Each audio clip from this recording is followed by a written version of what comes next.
When they arrived Warrior's Land, Orin was busy with his mother's ritual. Nora, unsure of where to go since she didn't receive orders from anyone, returned back to the slave yard. The princess sat aside talking with her son, asking why he agreed to peace. What if the king reinforced or joined forces with other enemies? Orin said, "That's their headache. We await them." Igbani smiled and made broad food. Orin ate happily. King Orin decided to go to his room and not the warrior's chamber. To his surprise, Nora wasn't there. He asked his second best warrior, Bayo. Bayo said, "Maybe she has went back to the slave yard. Should I bring her, my lord?" Orin, touching his carriage, didn't say a word. Bayo stands like a statue. Then Orin said, "Call me Iyanu." Iyanu came to her hut next morning so happy. Her maid asked, and she said last night was as if Orin has been thinking about her. She asked her maid to go in and get any jewelries of her choice. Nora was asked to work at the farm by the instructor. Nora looked around. The instructor asked, "What is she looking for?" Nora asked, "Am I working alone?" The instructor said, "You work at the village farm means you no longer work in the palace. That's the order from our princess." "I know the farm. It's outside the village. Only slave men works there and live on terms. How can I cope?" The instructor shouted at her, "You dare question me? Move!" Nora moved. The queen Iyanu was happy with her maid. She finally sent Nora out. The instructor came in and said, "My lady, the king is going to the border right now." Iyanu shouted, "What?" The maid said, "He won't see her unless he decides to cross over to the farm, and I'm sure the king won't." They looked at her with hope. Nora was given a large portion and was asked to finish before dark, else she would get punished. She cried and sang while working. At the previous farm, the others lived to her sister after they finished theirs, but here was angry men seeking for the opportunity to devour her. She cried not for the work that was given her, but for nightfall. The men she could read their thoughts. She prayed and cried to her God. Orin, on the other hand, decided to check the village farm. Bayo said, "My lord, I can hear a maiden cry. I thought this farm is just for slave men to walk alone." "I will go check, my lord." "Go up the mountain with the rest of the men and wait for me," Orin commands. Bayo withdrew himself with the men and left. Orin saw the maiden from behind. Her voice, her shape, her skin color. To be sure, he moves closer. "Rise," he commands. Nora, shocked, because she didn't hear footsteps. "My lord," Orin's heart shattered and managed to say, "It is forbidden to cry before me." Nora wiped her tears and said she was crying because of the song. Orin said, "Stop walking, follow me." Nora said, "My lord, I have to finish my task before dark." Orin said, "You seem scared of who gives you the portion than who is asking you to stop." Nora said, "No, I will get punished if I do not complete my task." Orin said, "Who dare punish you when I give you an order?" Nora dropped the tools and walked up to him like a savior came to her rescue. They walked to a tree and sat down. "My lord, you always ask about me. Tell me about you." Orin opened his eyes wide and said, after a moment of silence, "No one has asked me about myself, not once. The rumors you've heard about me, are they not enough?" Nora nodded. Orin said, "I will tell you something about me, only if you promise to do something for me." Nora said, "I will." Orin surprised, "What if I ask you to take your life?" Nora said, "I trust you." "Come closer," I said. He whispered in Nora's ears, and Nora screamed, "Ha!" Orin said, "You promise?" Nora said, "I changed my mind." Orin frowned as he gave her the battle look. "Who are you to withdraw your statement before the king?" Nora scared and said, "I'm sorry, my lord." Orin let out a laugh. Nora was confused as he drew her close and said, "Tell me about your family. Did they die during the war?" Nora, quiet, and said, "I was captured, but my sister, I do not know her fate." Orin asked, "What about your parents?" Nora said, "My uncle." Orin said, "What is your elder sister's name?" Nora shocked, "How do you know she is older?" Orin smiled and said, "It's obvious someone has been protecting you." In a land where the king takes up beauties for himself and sells them when he is tired. He looked at Nora. Nora said, "That's not true." Orin smiled. "Let's go." Nora was scared, knowing Orin is suspicious of her. Third wife of Orin went to Iyano, the second wife, questioning why Iyano keep drawing the slave girl close to the king. Iyano asked, "Hey, so you now spy on the king? Who gave you such rights?" The third queen said, "She is not Iyano who seeks attention. The first wife is better than you." Iyano said, "You fool, no wonder you cannot have a child. That which you follow has succeeded in eating up your womb." Igbanu came from nowhere and shouted, "What nonsense!" The both wife bowed. Her mother, Igbani, looked at them and, with anger, she said, "Follow me." Orin was stopped by his mother's messenger, saying his mother needed him right now. Orin asked Bayo to prepare a room for Nora while he left to his mother. Getting there, he saw his three wives and his mother sitting down. As he sat, his mother asked the wife what three of them has to say. Iyano said, "Mother, I cannot lie. I have had this dream several times. When I take in, she comes to destroy my baby in the dream, and the pregnancy disappeared before I get to tell my lord. And finally, I have not been able to take in since the last time she uses a knife to pull out my womb." Igbani shouted, "What nonsense! You've had such visions and you shared it with no one." Third wife interrupted, I kept taking him too and losing my child before I get to bring the news to my lord." The first wife said, "Her mother, they are just accusing me." Third wife said, "I am not accusing you." "Silence!" Igbani shouted. "Tomorrow, I, Igbani, mother of our land, tomorrow will decide the accuser and the liar." They all bowed to her and left. Orin just sat there like he misheard as his mother held his hand. The morning, Orin was told the first wife eloped, and the guards are still searching for her. His mother cried and said, The so-called first wife was responsible for the king's daughter that was betrothed to Orin, so she could be number one. And since Orin married two more wives, she decided to make their joy incomplete. Hearing that, Orin turned to Bayo, find her at all costs and execute her at the village square for all to see. Igbani said, "My son, I'm sorry." Orin with no words walked away. After days, Orin didn't talk to anyone, just locked himself in. The nurse asked Noah to go to Orin, maybe he will let her in. That Orin can be tough, but he do not like anyone suffering from injustice. It was because of the marriage to the princess he got to sit on the throne, and she died at childbirth, even could not bring out a child. Noah cited. Nurse said, "You can heal his wound." Noah hesitated. "He likes you," the nurse added. Noah remembered why she came to the land and how she is having a twist feeling for her enemy. Why is Orin so handsome?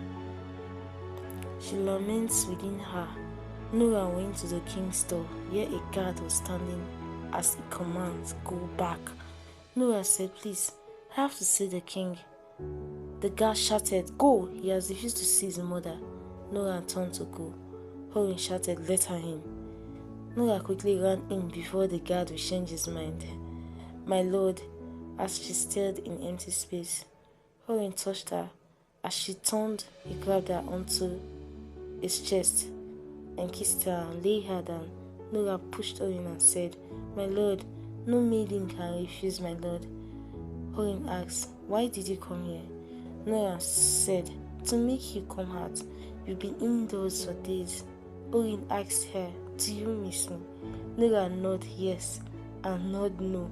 Orin stand up and said, go. Nora ran out. Orin followed out and said to Bayo, send words to Dele. I need him here. And you, let's go hunting. They smiled. Dele went to hunt with his armies when he heard a horse shout and a heavy footstep running towards his direction. He draws out his sword, waiting. Mary, who has been searching village upon village for Nora, got to this village and they chased her for causing trouble. While she ran, not knowing there was an ambush laid, her horse fell in it. While she quickly flipped her legs and jumped on the horse's back and jumped at afar out of the circle. As she landed on the ground, she ran for her life while the ambushers chased her. She bumps into Dele as Dele holds her firm close, looking into her eyes. A beautiful young warrior, Dele asks, who is after you? Mary, who doesn't like talking or interacting with people, keeps staring.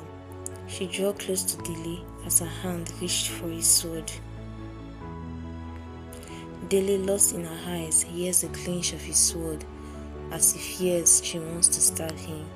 Not knowing there is an enemy behind him, he claps his hands around her neck while she pierces the sword into the enemy from the side of Dele's stomach. Dele hears the man scream from behind as he turns. He turns back to Mary, but Mary has fallen to the ground as he rushes to her. But he hears more footsteps, so he grabs his sword and fights. After the fight, he returns to the ground and does not see Mary's body. He searches the whole place, but he could not find her body. Nora, who went to the farm to visit her slave friends because she's tired of staying alone in one place, bumps into Iyanu. Iyanu asked her where she has been. Nora said the king's place. She asked the instructor to give Nora a job. Nora said she works at the king's place only. Iyanu slapped her. How dare you speak before me? Nora walked on the rain that day. She went to the nurse and collapsed there. The nurse treated her. Orin, on hearing what happened, went to Iyanu and disgraced her and the instructor and decreed, all that hear my voice, citizens or slave, if Iyanu or the instructor assign you a task above your daily task just to punish you, ask you to do a forbidden thing, or punish you for an unjust reason, report to any of my warriors. He walks away. Iyanu went into her house and scattered her belongings as her maid and instructor tries to calm her down. The king, Orin, went into his bedroom, shocked at the sight of Nora. Are you okay? Nora said yes. Orin wondered what's wrong with him. Not his wives dare come to his place unannounced, not more his bedroom, not his warriors, none the member of his cabinet, his mother only for prayers, and he's not angry with her. He looked deep at Nora, knew there's something strange about her, but he couldn't place it. Nora decided to break the silence. I'm ready to fulfill my promise, my lord. Orin said, that was a joke.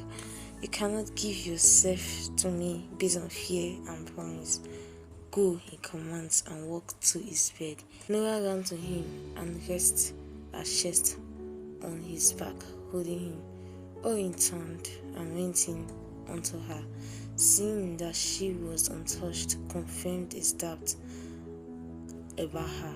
She is not a commoner's daughter. Why was she captured as slave?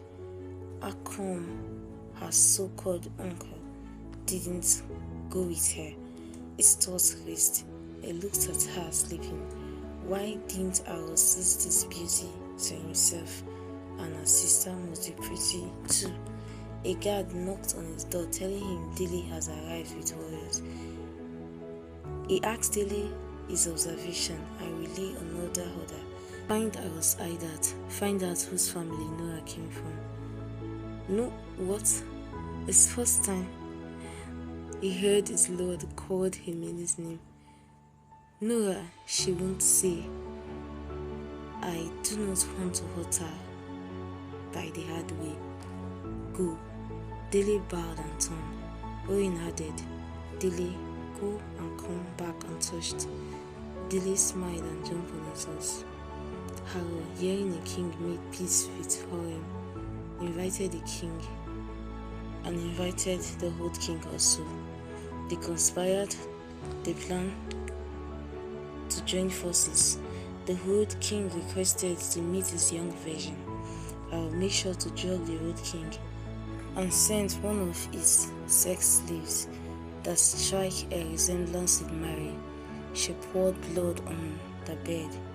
When the whole king woke up, he saw her living, but her back, he couldn't remember all from the night, but saw blood on the bed.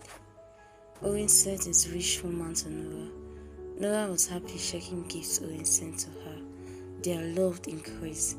Nora felt love she's never had and saw ORIN as a good man who loved his people and his warriors. He cared too for slaves. While she was happy, she saw darkness in her own, turning human.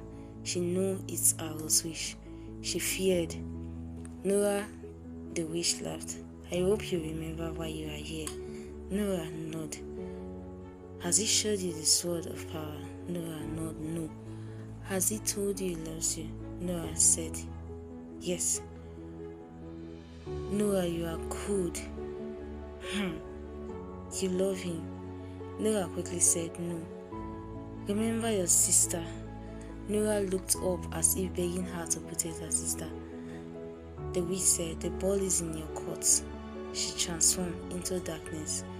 Igwan, who was playing outside, saw the darkness going through the air so fast before she could sprinkle substance, the darkness has faded away. Nora was haunted in her dream by fear. She saw her sister always asking for help, and each time she jumped up panting, ORIN was always there staring at her. ORIN asked, what haunts your dream? Nora said it was just a dream. ORIN said, always just a dream. I'm feeling sick, Nora quickly covered.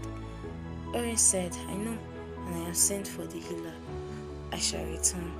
He wears his crown and said to her, prepare yourself tonight. I shall introduce you to my mother. Nora shocked hearing that. Her voice trembled as she said, yes, my lord. Nora pretended to be seriously ill that night, so she won't go to Igwani. ORIN, who has already told his mom he will bring her over, was not happy at all. He sent words to his mother while the healer walked in to tell ORIN that Nora is with seed. ORIN smiled and said, do not tell her yet. Go. The healer bowed and left. ORIN's mother arrived at ORIN's palace. She looked at her son. His mother raised her hand to hold while she walked inside the room. Nora wasn't expecting ORIN to bring his mother over. She closed her eyes tight. Igwani laughed and went close to Nora, placed her hands on Nora's head for a moment, and walked out. Nora remained in silence. Igwani walked straight out as ORIN ran after her to her hut. Finally, she spoke. She told ORIN everything about Nora. ORIN knows his mother's words are always true, but find it hard to comprehend. He walked home sad, thinking what to do with Nora. Dele, on his way to Harrow Hideout, saw men carrying a lady that was chained. He followed. While the rest, he looked and saw it was the same girl he fainted and has been looking for. He threw out his sword and ran out and killed all men and cut her shins. He saw how badly wounded she was. His heart ached at the thought of what they had done to her since she was this charming